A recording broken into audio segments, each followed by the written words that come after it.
இந்த சோமாலியாவில் உள்ளவங்க நம்ம கடற்கொள்ளையர்கள்னு இவங்க சொல்கிறாங்க. அவங்க கடற்கொள்ளையர்கள் கிடையாது. அவங்க என்னன்னு கேட்டால் அவங்களுக்கு சவுதி சப்போர்ட்டு. $10,000 எடுத்து போயிட்டு அப்போ தான் கப்பலை விடுவோம்பாங்க.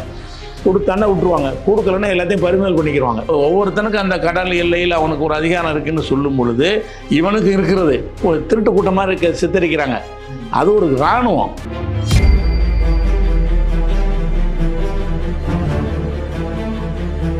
சோமாலியா நாடு அப்படிங்கிறது இஸ்லாமியர்களுக்குள்ள ஒரு பிரசித்தி பெற்ற ஒரு நாடு. ஏன்னால் முகமது நபி அவர்கள் மக்கால இஸ்லாத்தை சொல்லும்போது ஒரு பாதுகாப்பான நாடாக கருதுனது தான் அன்றைய அபிசீனியா, இன்றைய சோமாலியா.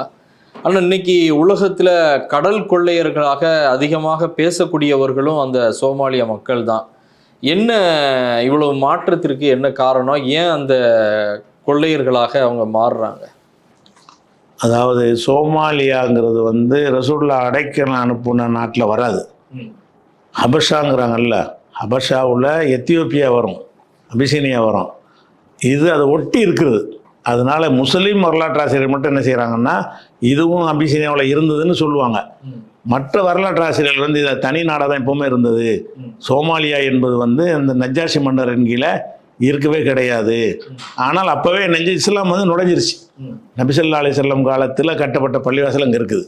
ரசூல் ஸல்லல்லாஹு அலைஹி வஸல்லம் இங்கே மதீனாவில் இருக்கும்போதே அந்த சோமாலியாவில் சில பள்ளிவாசல் கட்டப்பட்டு அந்த பள்ளி 1400 வருஷத்து பள்ளி இன்னைக்கு வரைக்கும் இருக்கிறது. அப்போவே இஸ்லாம் அங்கே நுழைஞ்சிருச்சு.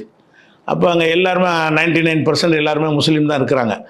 ஆனால் ரசூலுல்லாஹ் காலத்தில் அடைக்கலம் கொடுத்த நாடு கிடையாது. அடைக்கலம் கொடுத்த நாட்டுக்கு அருகில் உள்ள நாடு.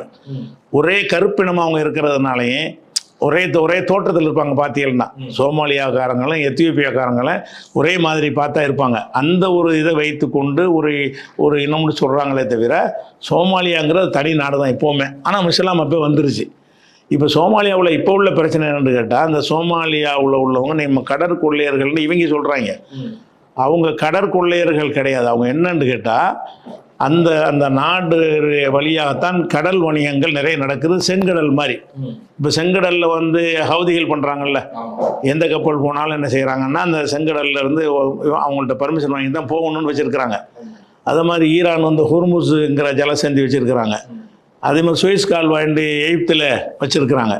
அந்த மாதிரி இவங்க பகுதியில் வணிகம் பண்ண போகிறவங்க இவங்களுக்கு எந்த ஒரு கட்டணம் கொடுக்கறது இல்லை. அதனால என்ன செய்கிறாங்கன்னு கேட்டால் எங்கள் எல்லையில் நீ எங்கள் கடல் வல்லையில் நீ போகிற, அதனால நீ ஒழுங்காக காசு கொடுத்துட்டு போனீங்கன்னா உன்னை விடுவோம், இல்லாட்டி அதை பறிமுதல் செய்வோம். அது ஒரு அரசாங்கம், அது ஒரு குழுவாக இருந்தாலும் சோமாலியாவில் ஒரு அரசாங்கம் மாதிரி செயல்படுற ஒரு குழு 2 குரூப்பாக இருக்கிறாங்க. ஆட்சி சட்டப்படியான அங்கீகரிக்கப்பட்ட ஒரு ஆட்சி ஒன்று இருக்குது. அவர்களுக்கு எதிராக போராடக்கூடிய ஒரு கூட்டம் கையில் தான் அதிகமான பலம் இருக்கிறது. அவங்க என்ன செய்கிறாங்கன்னா எங்கள் பகுதியில் நாங்கள் ஆள்வதற்கு காசு வேணும். காசு வேணும் என்று சொன்னால் இந்த மாதிரி வணிக கப்பல்களுக்கு கொடுக்கக்கூடிய வரியில் தான் எங்களுக்கு அந்த வருமானம் வரும். அதுக்காக வேண்டி அந்த கப்பல்கள்கிட்ட என்ன செய்கிறாங்கன்னா போய் கடல் கொள்ளையருங்கிறாங்க. கொள்ளையடிச்சுட்டு அவங்க போகலை, கப்பலை மறிப்பாங்க. கொடுத்துரு $10 கொடுத்துட்டு போ, $10,000 கொடு, அப்போ தான் விடுவோம்பாங்க. கொடுத்தான்னா விட்டுருவாங்க. கொடுக்கலன்னா என்ன செய்வாங்க, எல்லாத்தையும் அபகரிச்சுக்கிடுவாங்க. அபகரித்து இவங்க இந்த போராளி குழுக்கள் இருக்காங்கல்ல, அவங்க பகுதியில் இருக்கிற மக்களுக்கு உள்ள நல்லது செய்வதற்கு, அரசாங்க வேலை செய்வதற்கு, ரோடு போடுவதற்கு அது ஒரு கவர்மெண்ட் தான். என்ன வித்தியாசம்னு கேட்டால் அப்படி ஏமன் மாதிரி தான். ஏமனில் அங்கீகரிக்கப்பட்ட ஒரு நாடு இருக்கிறது, ஒரு அரசு இருக்கிறது. ஆனால் ஹவுதிகள் அங்கீகரிக்கப்படலை. அவங்க தான் வலிமையாக இருக்கிறாங்க. ஆனால் அங்கீகரிக்கப்பட்ட ஏமனில் உள்ள நாடு ஐக்கிய நாடு சபை அதை தான் ஏமன் ஒத்துக்கிறோம். அவங்களுக்கு சவுதி சப்போர்ட்டு. பாக்கி உள்ள இந்த அதிகாரம் யார் கையில் இருக்குன்னு கேட்டால் இராணுவ பலம், ஆள் பலம் அதெல்லாம் யார்கிட்ட இருக்குன்னா ஹவுதிகள்கிட்ட இருக்குது. ஆனால் ஹவுதிகள் அரசாங்கம் இல்லை.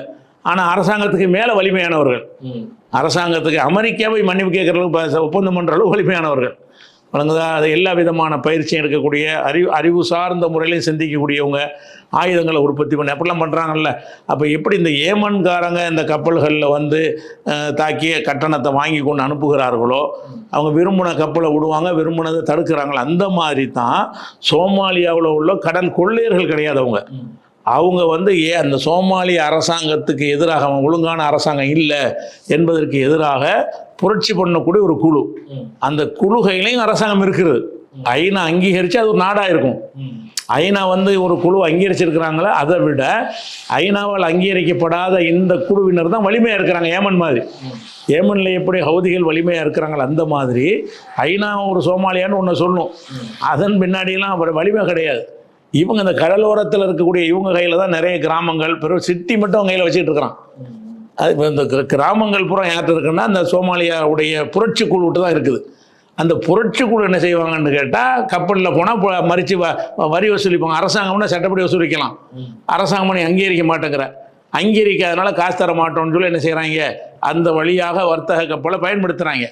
எல்லாருமே அவங்க நாட்டு எல்லை வழியாக பயன்படுத்தினாங்கன்னா கட்டணம் செலுத்தி தான் போகணும்னு வச்சுருக்கிறான். எகிப்து வசூலிக்கிறான், அதை ஒத்துக்கிறீங்க. ஈரான் வசூலிக்கிறான், அதை ஒத்துக்கிறீங்க. அப்போ ஒவ்வொருத்தனுக்கும் அந்த கடல் எல்லையில் அவனுக்கு ஒரு அதிகாரம் இருக்குன்னு சொல்லும் பொழுது இவனுக்கு இருக்கிறது. ஆனால் இவன் நாடு இல்லை. நாடு இல்லைங்கிறதுனால என்ன செய்கிறாங்கன்னா ஏமாற்றிட்டு போகலான்னு நினைக்கிறாங்க. அதை போய் மறிக்கிறானே தவிர கடல் கொள்ளையெல்லாம் அவன் கிடையாது. கொள்ளைன்னு அவனுக்கு அதை அடித்து ஒரு இந்த திருட்டு கூட்டமாக இருக்க சித்தரிக்கிறாங்க. அது ஒரு இராணுவம். சோமாலியா கடற்கொள்ளைன்னு சொல்லக்கூடியவங்க வந்து அது ஒரு போராளி குழு, இராணுவமாக செயல்படுற ஒரு குழு. அவங்களுக்குன்னு ஒரு அரசு, அவங்களுக்கு செட்டப்லாம் வச்சுருக்கிறாங்க. அதுக்கு தான் போய் கப்பலை மறிக்கிறாங்க. கொள்ளையெல்லாம் அடிக்கிறது இல்லை. நீ எங்கள் கடல் வழியாக தான் நீ வியாபாரம் பண்ணுற. ஏன்னா கடல் எல்லைக்கு நாட்டில் உரிமை இருக்குல்ல. இப்போ நம்ம நாட்டில் தர மட்டும் உரிமை இல்லை, அது வந்து எல்லையும் நமக்கு உரிமை தான். அதன் வழியாக ஒரு கப்பல் வந்து நம்ம நாடு கைது பண்ணலாம்ல. அதையும் அவனுக்கே இல்லைங்கிறீங்க. அவன் நாடாடிங்க அங்கீகரிக்கலை. கடல் பகுதியெல்லாம் இவங்க கையில் இருக்கிறது. கடல் இல்லாத பகுதியெல்லாம் அங்கீகரிக்கப்பட்ட அரசாங்கத்தில் இருக்கிறது. அதனால என்ன செய்கிறான்னு கேட்டால், நாங்கள் எப்படி நிர்வாகம் பண்ணுறது, எங்கள் மக்கள் எங்கள் கையிலையும் ஆட்சி இருக்கிறது, நாங்கள் தான் ஒரிஜினலான சோமாலியா. அதனால் வந்து எங்கள் மக்களுக்கு நான் நிர்வாகம் பண்ணுவதாக இருந்தால் இந்த மாதிரி நாங்கள் அந்த வரி மூலமாக தான் செய்ய முடியும். அந்த வரி தான் இது. வரி விதிப்பதற்கு என்ன செய்கிறாங்கன்னா ஃபோர்ஸ் பண்ணி, நீ கவர்மெண்ட்டுன்னு பயந்து கொடுக்க மாட்டேங்கிற, ஃபோர்ஸ் பண்ணால் தான் கொடுக்குற. $10,000 எடுத்து போயிட்டு அப்போ தான் கப்பலை விடுவோம்பாங்க. கொடுத்தாண்டா விட்டுருவாங்க. கொடுக்கலன்னா எல்லாத்தையும் பறிமுதல் பண்ணிக்கிறாங்க. பறிமுதல் பண்ணி என்ன செய்கிறாங்கன்னா ஒரு 10 பேர் பங்கு போட்டுக்கிறது இல்லை. ஒட்டுமொத்த அவங்க கையில் உள்ள ஆட்சி, அதாவது அவங்கள்ட்ட ஒரு 60% பகுதி அவங்க கையில் இருக்குது. அந்த பகுதியுடைய வளத்துக்கு பயன்படுத்துகிறாங்க. அது எப்படி கொள்ளையர்னு சொல்ல முடியும்? அவன் கொள்ளை அடிக்கல. அவங்க இஸ்லாத்துக்கு எதிராக போனோமா, அப்போ அந்த இடத்துல தான் கேட்குறாங்க. கொள்ளையர்கள்லாம் கிடையாது. அவங்க நிர்வாகம் பண்ணுறாங்க, அதை செய்யத்தானே செய்வாங்க எல்லாரும்.